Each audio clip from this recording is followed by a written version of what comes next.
Thank you so much. So I'm so excited to be here. I love talking to students who are sort of fresh in their academic experience, because this is actually when you really want to start thinking about what it is that you want to do down the road after graduation. And too often students will come to me or other career services offices on campus when they are maybe within a few months of graduating and say, hey, I need to find a job, but they haven't done experience. They haven't really even thought about what might be interesting to them. It makes it a lot harder. It's not impossible. It's never impossible to find a job, but it makes it a lot more difficult. And so when you start thinking about things early on, it helps you to sort of like a roadmap, I guess. You can take detours along the way, but you'll get to your end destination a lot faster if you've got GPS that you're following than if you just jump in a car and blindly try to get there. So that's what today is about. Next week, you guys are going to have one of our companies coming to talk to you, which is also very exciting. And then I'll be back again to talk about some of the tools that you need to actually get you to that next step. So things like putting together your resume, and how do you make your summer more productive for you, and some of those things. So today we're going to talk about career options, sort of general field areas, and then things that you want to be doing each of your 4 years that you're in school to help make you a little bit more successful. So starting out with that, I really want to refer you to this amazing guide. It's put out by the Bureau of Labor Statistics, which is a federal government branch or organization. And they have this book called the Occupational Outlook Handbook. Some of you may be saying, oh, I know exactly what I want to do when I graduate, and that's great. The nice thing about the Occupational Outlook Handbook, so this is just a screenshot from the more science-y type fields. So each one of these has a link that can pop out and you can get a lot more information. So for example, if I just looked up biological technicians, I'm going to get all kinds of information, summary of what that field even looks like, what things you need to do to help you get a better job in that area, what the outlook of the jobs are, how much salary you can anticipate making. And then at the very bottom, there's a section that talks about related fields. So maybe you say, well, I've read through this isn't really what I'm looking for. So you can click through on some of those related jobs to find sort of that next step in your exploration. So it's a really great resource. So this is the URL, BLS, for Bureau of Labor Statistics.gov/OOH for the Occupational Outlook Handbook. So I'd encourage you to either write that down or commit it to memory and go there and just check out.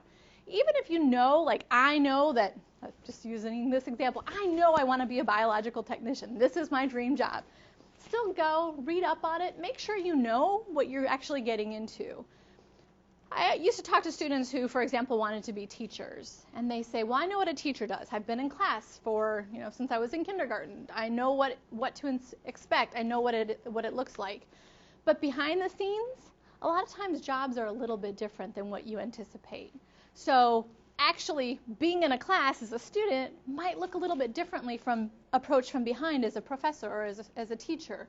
So actually finding out, maybe even talking to people who are in that field, can certainly help you get a better and a clearer picture of, is this really what I want to do? So if you have no clue what you want to do, great resource. Even if you know, it's good just to confirm. All right, so generally, let's say science in general. Actually, let me back up one. How many of you guys are like MCB or bio-related majors in here? Anybody? Okay. Who's chemistry? And chemical engineers? And anybody else? Okay, perfect. So I'll kind of go over, starting out with more of a general. So scientists, engineers, these are some of your general skills. Believe it or not, you actually have to have great writing and communication skills in order to be a strong scientist or an effective engineer. Because every single day, you are going to be talking about your science, or you are going to be communicating as part of a team as if you're an engineer. So having those skills is really important. A lot of students come in and say, oh, I'm really only interested in math and science. I don't care about that writing or that speaking or anything like that. So they don't ever develop those skills.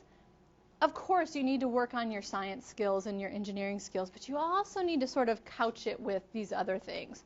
So if this is an area that maybe is weak, that might be a goal for you. Hey, I'm going to just a little bit work on some of those writing skills so that I can convey my science in a more professional way.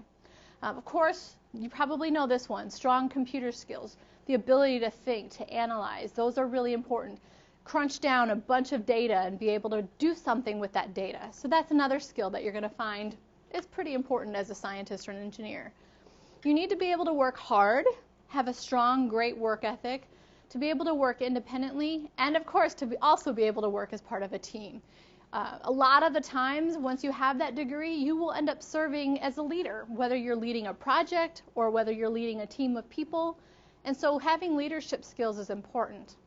How do you gain leadership skills? I would say a great place is if you are, say, in a class that has a group project, taking on sort of that ownership role. Maybe you don't ever have a design project or you don't ever work as part of a group in a class. Then involve yourself in a student organization. Of course, it's great if it's related to your major, but if it's not, if you still have the opportunity to take on some leadership roles or to run a fundraiser, those are going to be things that employers are going to look for and graduate schools will care about as well. Of course, the ability to be curious, to ask questions, and to know what questions to ask. Those are fundamental keys of being a great scientist or a great engineer of any kind. You need to be detail-oriented and you need to persevere. How many of you are anybody in a research lab yet? Okay, great. You know, being in research, that things don't always go the way you want them to go. In fact, sometimes it seems like things go wrong more than they go right. So you need to be able to persevere through those times to get to that end, to get to that aha moment where you say, wow, I've made a new discovery or something really exciting has happened. And so having those skills to stick with it, even when you don't feel like it, are really important and relevant skills. We talked about teams a little bit, and then you also have to have all these sort of other skills, which is kind of strange. I mean, a lot of times people think if I'm going to major in chemistry, all I really need to know is chemistry. But there's so much more outside of that, depending on sort of what direction you want to go. Even if you're a faculty member and you're running your own lab, you need to know something about finance and business because you have a budget. And you're probably paying people out of that budget or buying equipment out of that budget. And so if you have no business or finance skills at all, that's going to be a little bit overwhelming. So adding some of these additional skills in, so sometimes general ed classes are a good way to do that.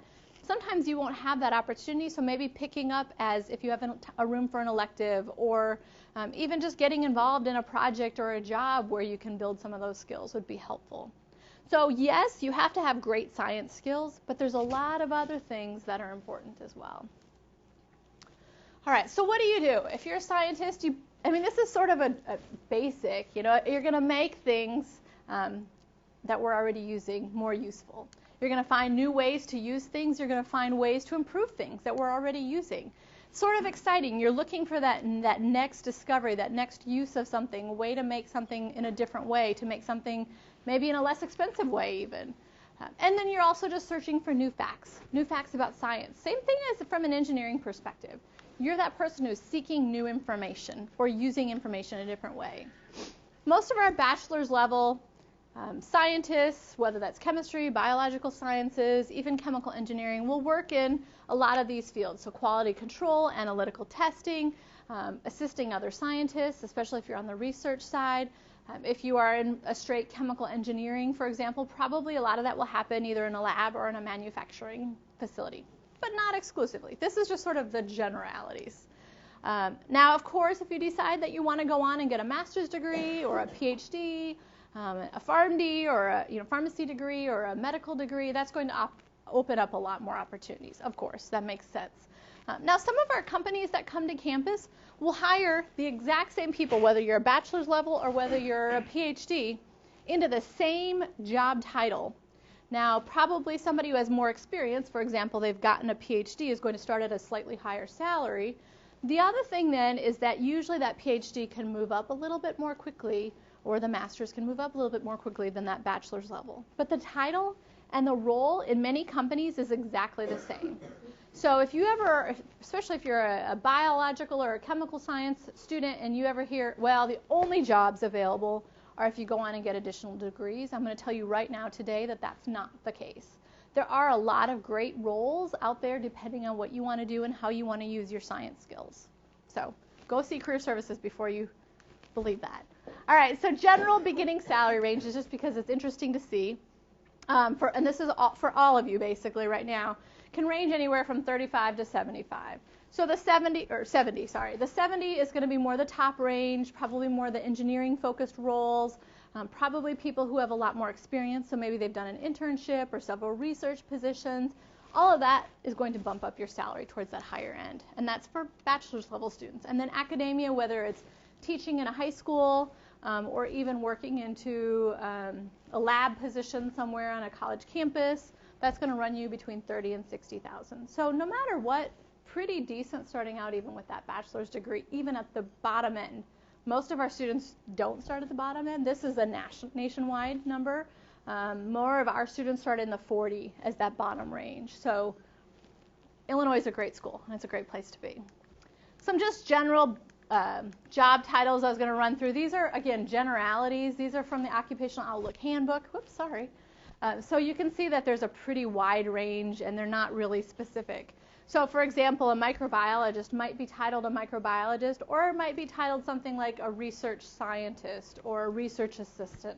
So it might not have this exact title. So these are kind of general things, but there's a lot of different fields and then multiple positions within each of those. All right, so biological sciences specifically. Occupational Outlook Handbook and the Bureau of Labor Statistics runs data every 2 years. So in 2018, we'll have the next data. So as of 2016, we had over 100,000 jobs in this field in the United States. It was growing as fast or maybe a little bit faster than average. And most positions are in labs, offices, those types of fields for starting out. Some may work in other fields. Some may work, for example, we've had some biological scientists who are either working in the field, so working in the environment somewhere, or maybe who are even doing more like quality control, or not quality, regulatory control, or things like that. So it's more on the business side instead of the science side directly. This is kind of a breakdown. Approximately a third work in higher ed or in K through 12 institutions, 23% work in research-specific positions. So you can kind of see the breakdown beyond that.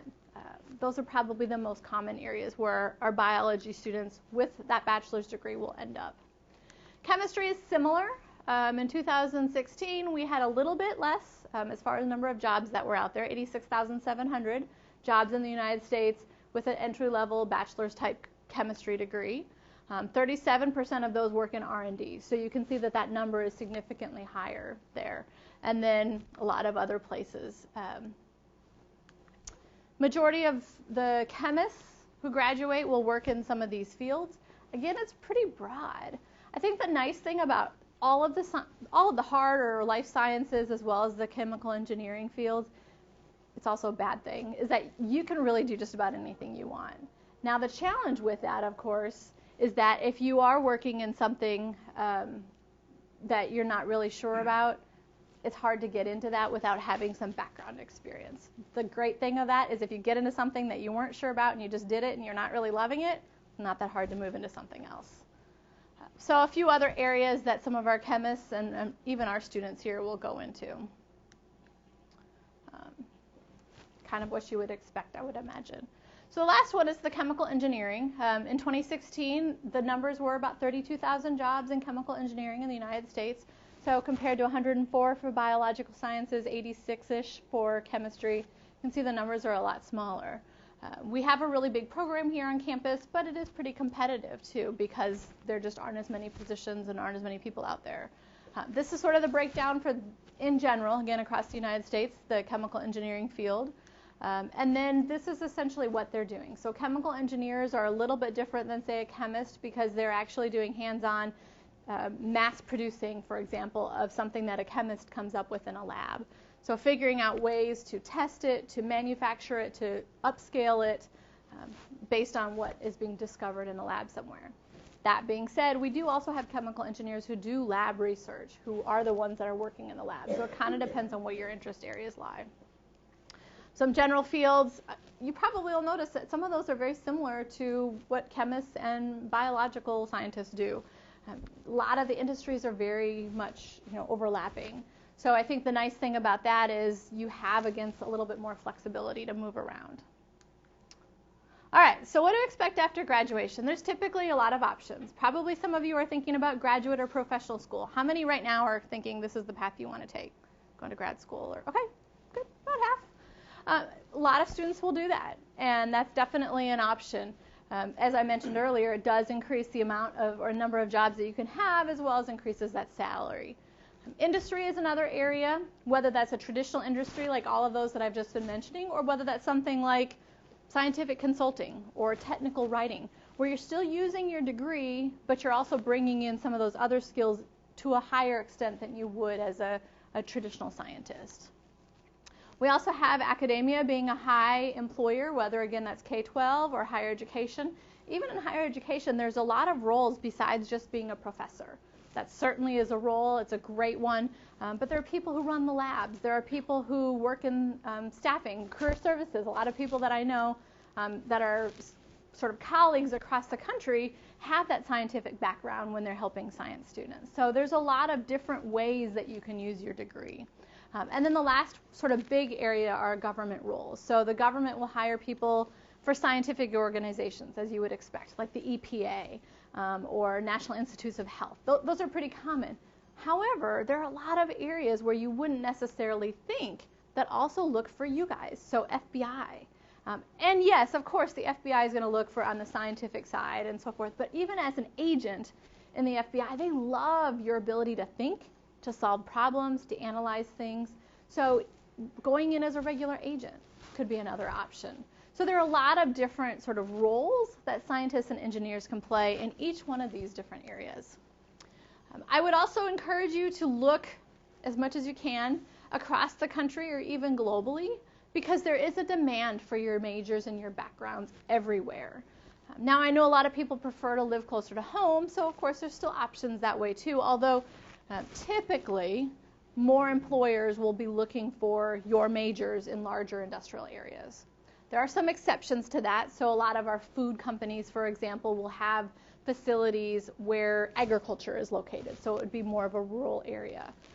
Not exclusively, but in many cases. Whereas a pharmaceutical company might be wanting access to a lot of other things, and so they're going to be in more of an urban setting. So kind of depends on the industry, but predominantly in large industrial areas. So what do you need to do now?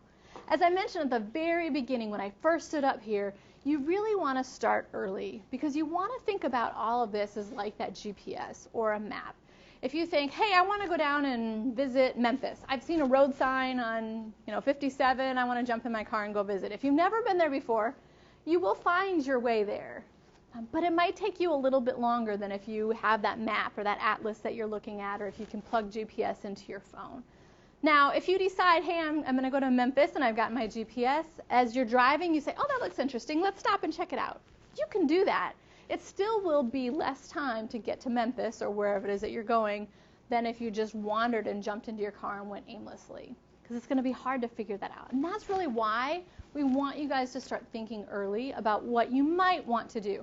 Totally fine if you take a detour or you stop and check something else out as another option, but it's going to take you less time to get to your anticipated goal if you think about that early, maybe start doing some of these other things. So think about that. I would definitely, as I mentioned, encourage you to do the detours, but do start early. So what do you do your first year? How many of you guys are first year? Anybody not a first year, I guess I should say. Okay, a couple of you. Good. All right, well, we'll talk about first years anyway, even though it looks like a good group of you are not. So first year is really I have no idea what I want to do. It's okay. The questioning, the figuring everything out. I would encourage everybody to claim your Handshake at Illinois account. If you are enrolled as a student, you have a Handshake account. And Handshake is our main recruiting system. Even if you know I am going to med school after I graduate, that is my absolute plan, I'm doing it, I'm already on track, still jump in and claim your Handshake account. There are often things that are posted, even if you're not looking for a job, there might be other resources or a med school that's coming to campus to do an event or a graduate school fair.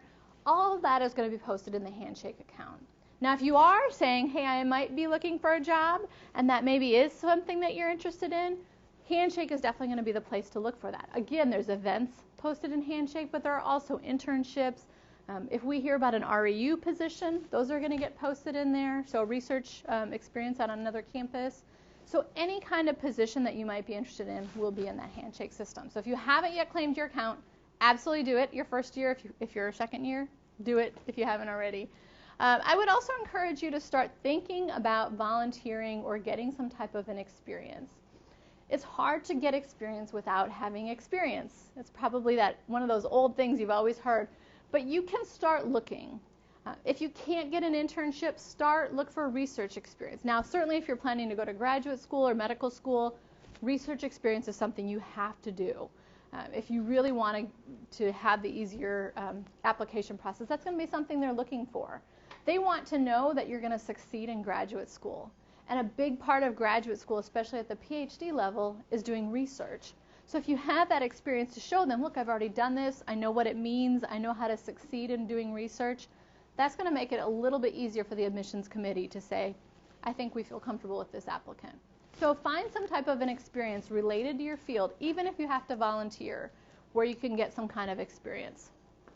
Believe it or not, I would actually also encourage you to have a little bit of fun and join some RSOs. Again, it's great if you can join one related to your major, but even if you don't, if there's something that you're passionate about, get involved in that student organization for a couple of reasons. One is you're going to probably meet some people that will help you. As a team, we all have different strengths. So maybe you join the October Lovers Club, where you're going to find people who are very different majors than you are. And so that's going to add sort of some beauty into what you're doing. But they also might be really good at a particular subject that maybe isn't your strength. So that could be sort of a built-in tutor person that can assist you. So even organizations that are not related to your field can be good to join and get involved in.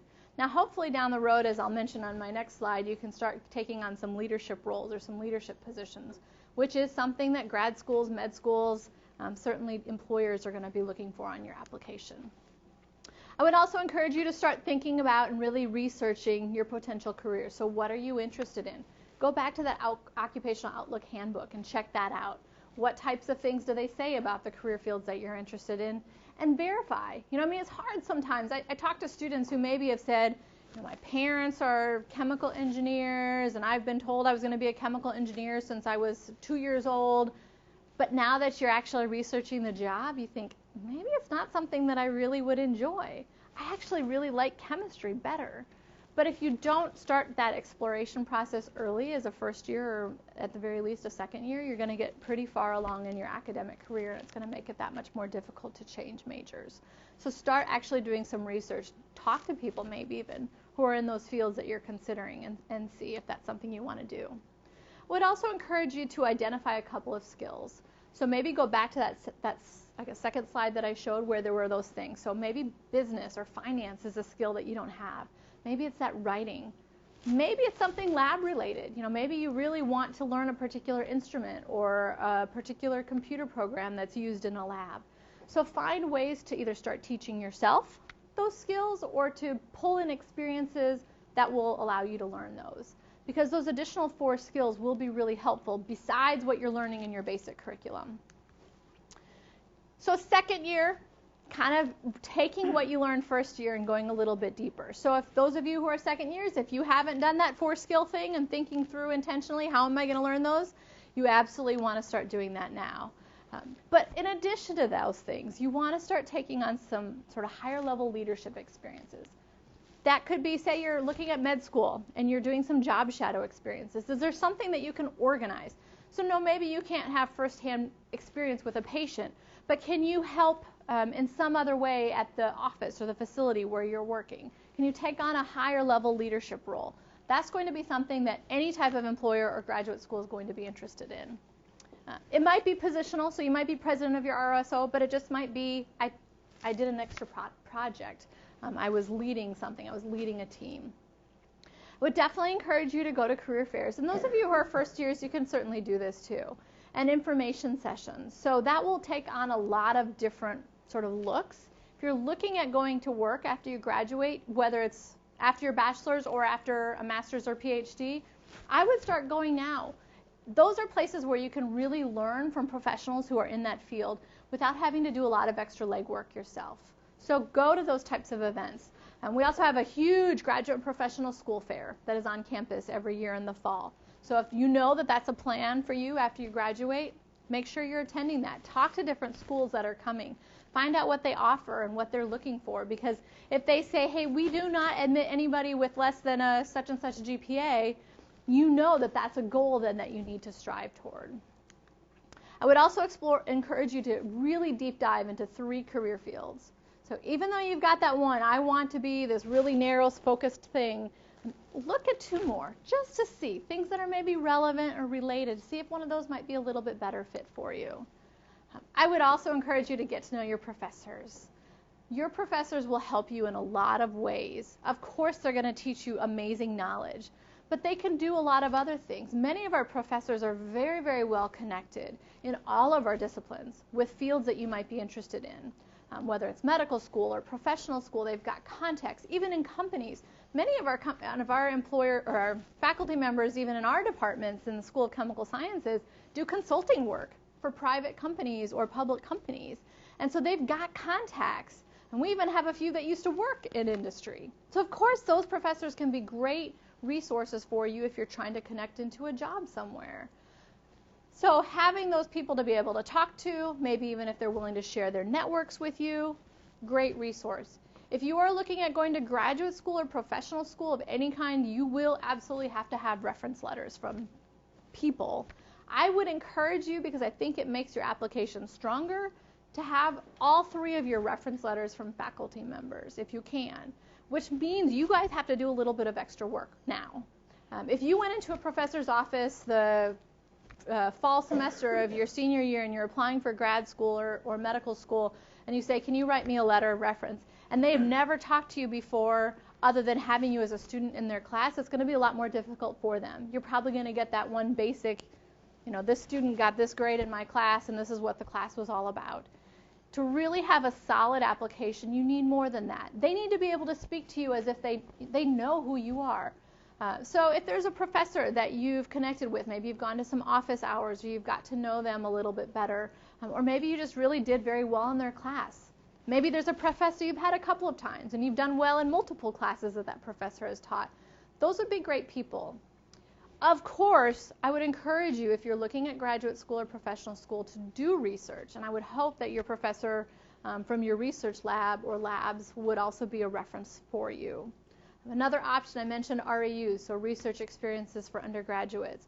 Those are typically held on other campuses, so you're not going to necessarily do an REU here on our campus, but they're great ways for that campus where you're doing the REU to let you know who they are as a school. So say you're really interested in going to MIT, try and do an REU at MIT, because then that way you'll get a feel for the program, you'll be on the campus for a full summer, you can say, yeah, I could see myself here doing graduate work. Plus they get a chance to know you a little bit better too. Then hopefully that professor could also be another person that you could use as a reference. So really be thinking about that. A lot of our professors are great too about giving just general advice. So if you went in and said, hey, I know you're doing research on this particular topic, this is something that I'm really interested in exploring myself, and I'm looking at graduate school. Do you have any grad schools that you would recommend I put on my list to check out? A lot of our professors can give you that kind of advice as well. So start doing this early on. Don't wait until you're even a junior, but certainly not until, don't wait for sure until you're a senior to do all of that. So check that out early. I would also encourage you, if the RSO that you joined was just the October Lovers Club, which again is fine, try to find one that's related to your field or related to your major, because that's also going to show that you have a long-term interest in this field. If you're interested in pre-med, there are a ton of pre-med organizations that actually are doing great work here in the United States and even overseas in the medical field. So that would certainly be something to consider. I'm going to also say it's about time now to update your high school resume. So if you haven't yet done that updating that application stuff that you use to apply to schools, you definitely want to make it more into a college or a graduate school focus now. We'll talk about that in a couple of weeks. All right, so third year, things to do as you're moving forward. Nobody's third years yet in here, are there? Oh, you are? Okay, well, hopefully you've done all the things from the first 2. So you definitely want to start making some professional connections. So that could be professors at other campuses if you know you're planning to go to graduate school or your long-term goal is to be a professor. That could certainly be people who are maybe alums who are working at a company that you're interested in. There are a lot of tools to do that. Probably the fastest, easiest one is LinkedIn. Does anybody, let's see, who has a LinkedIn account? Let me go that way. Okay, great. So that would be something, it's like a professional Facebook, basically, if you don't already have one. I would encourage you to set that up. It does take some time at the front end. You have to put together a profile, upload your resume, that kind of thing. But it's a great way to connect with alumni from Illinois and to just start talking to them. Hey, what do you like about your job? Or what's something that you wish you would have known before you started? I have found through my years that most people love giving advice, and most people love to talk about themselves. So reaching out to an alum that you don't know seems hard, but if you think about it from that perspective, they're probably, wow, somebody's interested in what I want to do. They want to be like me. Sure, I'll talk to them. If you have hesitations about that, I always say if somebody from your high school reached out to you, you don't know who the person is, you don't recognize the name, but you know that you went to school together, and they said, hey, can you get me accepted at the U of I? Of course, you can't do that. You don't have that kind of power. So you're probably going to just be like, well, I can't help this person. But if they said, I just want to know, I'm thinking about Illinois as a potential school, can you tell me about what your experience has been like? Just because you have something in common, you're probably going to email that person back. So same concept applies this way. Reaching out to an alum through LinkedIn that you don't know, but is maybe in a career field that you were kind of considering, is a great way to start. So start building some of those connections. Think about what's important to you in a job. So you've got, hey, I want to do this as a job. This is sort of the direction I'm going. But take another step back and say, what do I really look for? Sometimes that's hard to assess if you haven't actually worked before. But I would say, look at your class schedule. Like, do you like structure, or do you like having every single day be something different? Are you more into working on teams, or do you really prefer to study by yourself all the time? So thinking about those types of things can actually apply as values to your job. So what's important to you? Where do you work the best? Where do you thrive? And those are values that you can apply to your job. Now, if you are saying, I absolutely hate people, I don't ever want to work with people, unfortunately, there's not going to be any job out there where that's going to be the case. There's always going to be a job where you have to do something, some interaction with other people. But probably you can find something where you have more or less of that. And if the career field that you were considering is a major helping profession where you're working with people every day, you might want to rethink that just a little bit based on these values that you come up with. So think about your values as well. Go back to reviewing that progress on those 4 skills. Have you made some progress? Have you learned that computer program or that coding program that you thought you wanted to learn? Or maybe you've discovered, you know, I don't even need to know that. That's not relevant to my job. It's kind of already become outdated. So find something else and then review your progress. If you haven't gotten there yet, that's okay. You've still got a year and a half or so before you actually need to start sending those applications out to achieve those skills. Research potential organizations. So your first 2 years, as you know, as I've been saying, you're really focusing on the job, on the field, what you might be interested in. Now you want to drill down a little bit more. If you're looking at graduate school, what schools are specifically interesting to you? Have a spreadsheet. List those out. Find out when their deadlines are and that kind of thing. Now make sure that you update that your final year because that might change. But check, get organized, I guess, on specific organizations, specific employers, specific schools. If you haven't gotten additional internship experience, or if you want to get an additional one, this would also be the time to do that as you're going into your 3rd year. And then your final year, these are sort of okay, I don't have much time left to figure all this out. So number one thing I would say is check your UAchieve, formerly called DARS. Make sure that you actually have met all of the requirements that you're going to need. And so do that early, because if you find out like, oh, goodness, I need this one class before I can graduate, and somehow that class didn't ever get on, my advisor missed that and I missed that, you want to know that early enough so that you don't get into a hole, so you still have time to take that class or figure something out. Definitely you want to update your resume, and you want to think about what happens, where are my weakness areas? I call them snags up here, but where's a weakness area? Where's a hole that you have? So that might be something where you don't have a skill, or maybe you've never done the research or the internship that you really feel like you need to have. How are you going to deal with that? So you might still have time to get some experience and add that in, or you might not. If you don't, that's okay. You just need to figure out a way to highlight the strengths that you do have to sort of compensate for those weakness areas. Hopefully you'll still have time. And if you're doing this early enough, that shouldn't be an issue. Background checks are something else that employers and grad schools sometimes will check into.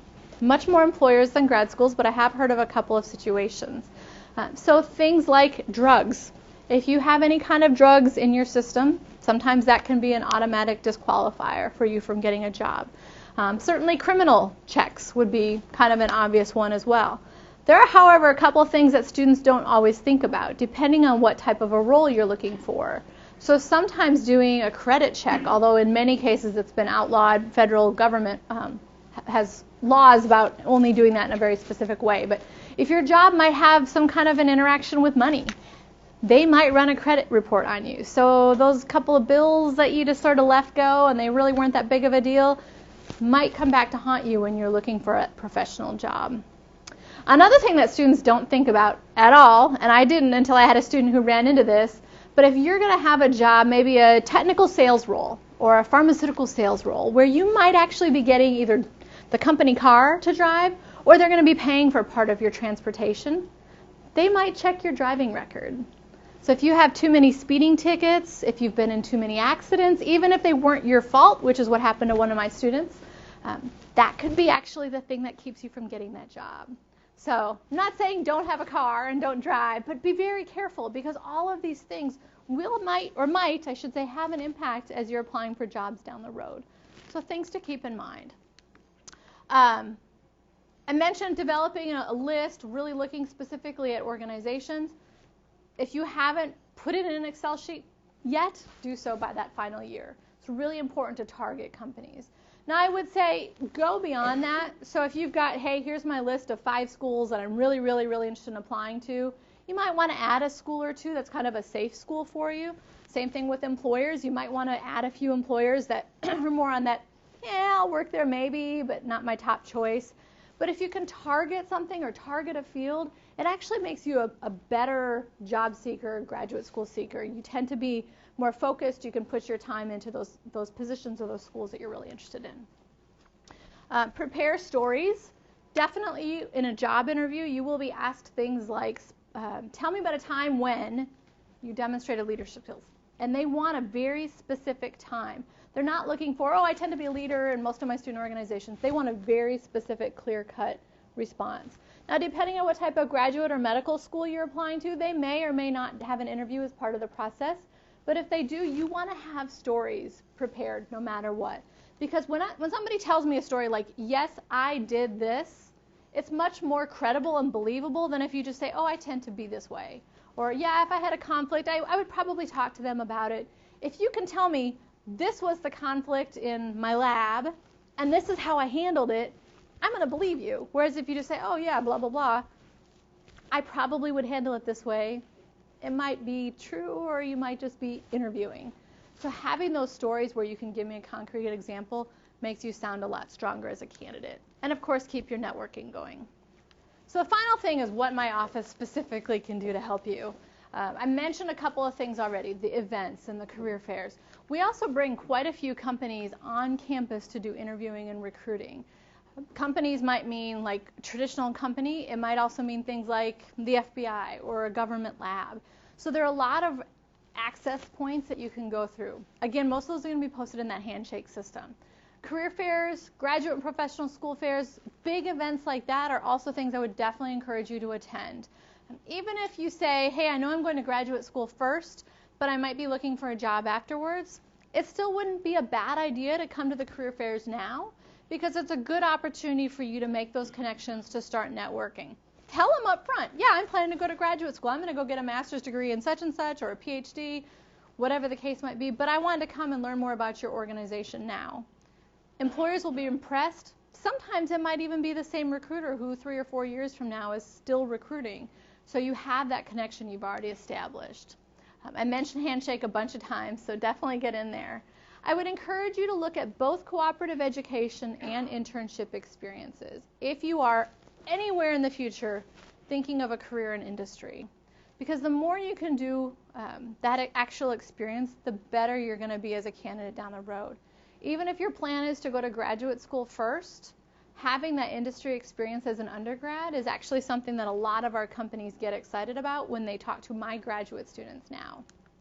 Of course, our office can help you writing your resume, or if you're looking at applying to some type of a graduate or professional school, which would be more of a CV, we can give you feedback on all of that. We have a mock interview program, and we can tailor that to any type of thing. So if you have a medical school interview, we can interview you that way as a practice interview, if it's an employer, whatever the case might be. Now, I will say all of this I'm sorry, I should have said this at the beginning, but my office actually only serves chemistry and chemical engineering students. However, that being said, if you're an MCB or IB or any of those other majors, the main career center on campus does all of these exact same things, so you can connect with them that way. Individualized employment advising, so you say, okay, after your conversation to our class, I don't know what I want to do anymore. Come see me. Let's talk about this. This is definitely something we can get through together. And then certainly when it's time to do the job search or networking, or once you have some offers, negotiating is something else that we can help with. So this is the way you can connect with me. The very last URL is if you want to schedule an appointment with me. You can just go online and do that through that connection right there. It's just meetme.so/plbsimpson. And again, it's chemistry and chemical engineering majors. The students who are biological sciences can go to careercenter.illinois.edu to get that same online scheduler to schedule an appointment to talk with somebody. So it's careercenter.illinois.edu.